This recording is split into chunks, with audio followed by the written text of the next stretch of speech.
I really want to understand the European elections. Yeah.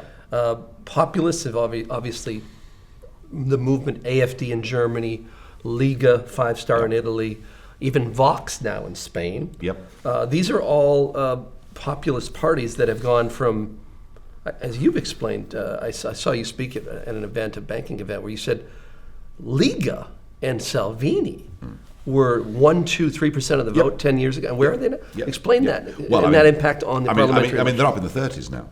In the 30s? It's remarkable. And this is Italy, Liga.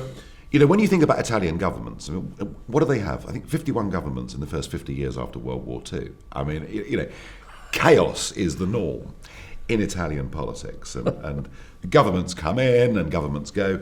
This government, this merger that has happened between Five-Star, who are, you know, on the left, the Liga, who are on the right, their approval ratings are up in the 60s.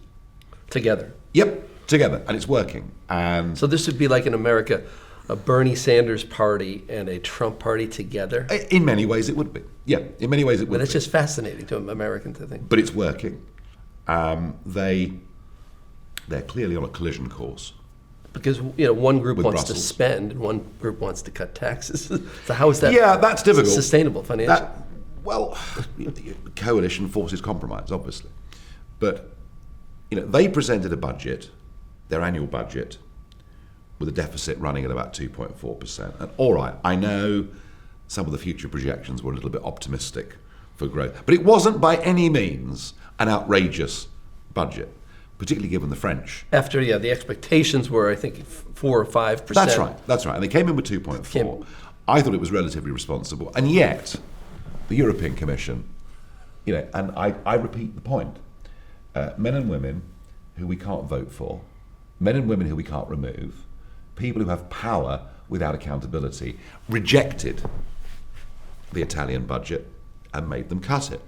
And I think these European elections, particularly in Italy, are effectively going to be a virility test of Italian political parties against that amount of power being in Brussels. You have Brussels, the EU Parliament, and net, a larger percentage of populists will be in that government. Look, you know, I mean, when I was first elected to the European Parliament in 1999, I mean, I was the only secessionist in the place. I mean, literally, I was one out of 600 and something. And you know, I was the only person really there saying we shouldn't be part of this. It's going to be very different. I think there's going to be a big move. I would guess that we're going to finish up with, I would think 25% of the Parliament, maybe nearer 30, will be new MEPs with a pretty robustly sceptical attitude towards the way the European Union works.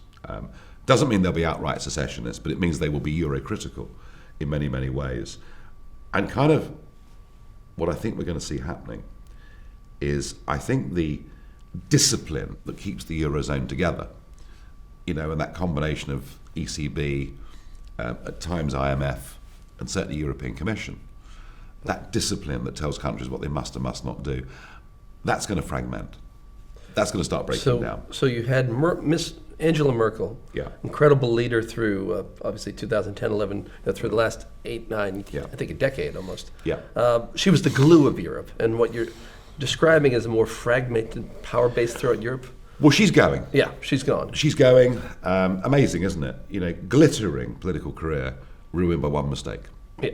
That one phrase, let them come. As many as want to come, and it's ruined her. Immigration. So it's ruined her career. So a lot of people here in the States think that if she had taken, if Europe had handled this immigration issue over, say, a decade and didn't try to jam it down everyone's throat, is that your argument? Is that's what? Well, I think that if you bring in, you know, huge numbers of people in a very short space of time, nearly all of whom are young males, aged between 20 and 30, and who come from countries where women aren't even second-class citizens, you know, don't be surprised that there are huge cultural uproar going on in German cities and elsewhere. So it was a huge mistake that she made. Either way, if you think back to 2008 and on, it was actually Merkel's leadership in many ways that kept the Eurozone functioning and kept the whole thing working. Her political authority, the sheer weight of Germany as an economic power, kept the whole show on the road. She's on the way out. Very unlikely that she's going to be replaced by anybody with that level of stature that she has. So this is important. So you think of the relationship between Germany and think of Schäuble, the former finance minister. Yeah. You've had this group of people that were very hard on austerity, really forcing the austerity into the periphery, which Italy, Spain, Portugal.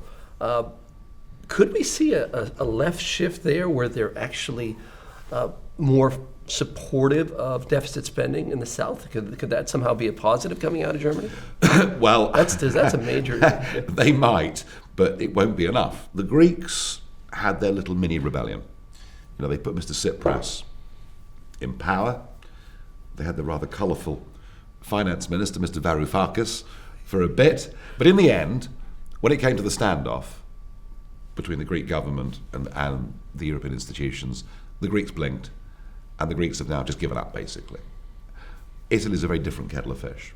I think what you're beginning to see with Salvini is a series of tests of will that are going on between him and the European institutions.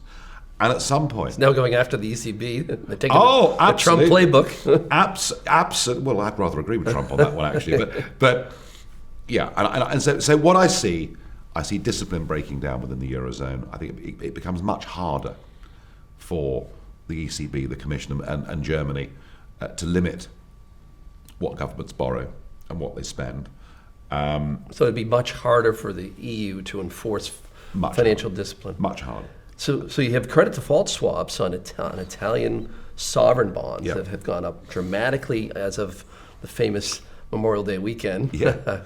God bless Brevin Howard. They got it right. They had a good run there, didn't they? Yeah. But now what's interesting is that even as markets have rallied here in the United States, you still have those credit default swaps, that which is actually a bet on default. The cost of protection is still very, very elevated among Italy and the banks. So you're talking about 1.8 trillion of near-term debt maturities in Italy. Yeah. So these are bonds that are coming due that at the same time they're running the deficit and they're having this confrontation. So we're talking about near-term debt, near-term paper coming due in the next 3-4 years, maybe 5. So your near-term debt maturities are extremely high, 1.8 trillion. Yeah, massive. How do we get through this? Where does it break? Does it break sometime in the next 18 months? Well, in the end, of course, that's the one thing that they have over Salvini, is the worry that if they rebel too much, the whole system could go back. That is the one thing that perhaps holds the Italians back from being too rebellious. But ultimately, in the end, this is about public will. And we've seen it with Brexit. I mean, we were told in that referendum that if we voted to leave, 500,000 jobs would go immediately. Growth would collapse. House prices would collapse. Plagues of black locusts would descend upon our farmlands. And we still voted Brexit. And you get to a point where even if you tell the Italian electorate, if you start to pursue a path of basically looking at alternatives to the euro, which is what we're talking about, really, that terrible things will happen to you. Well, in the end, people who haven't got anything have nothing to lose. And I think ultimately that's where we're going.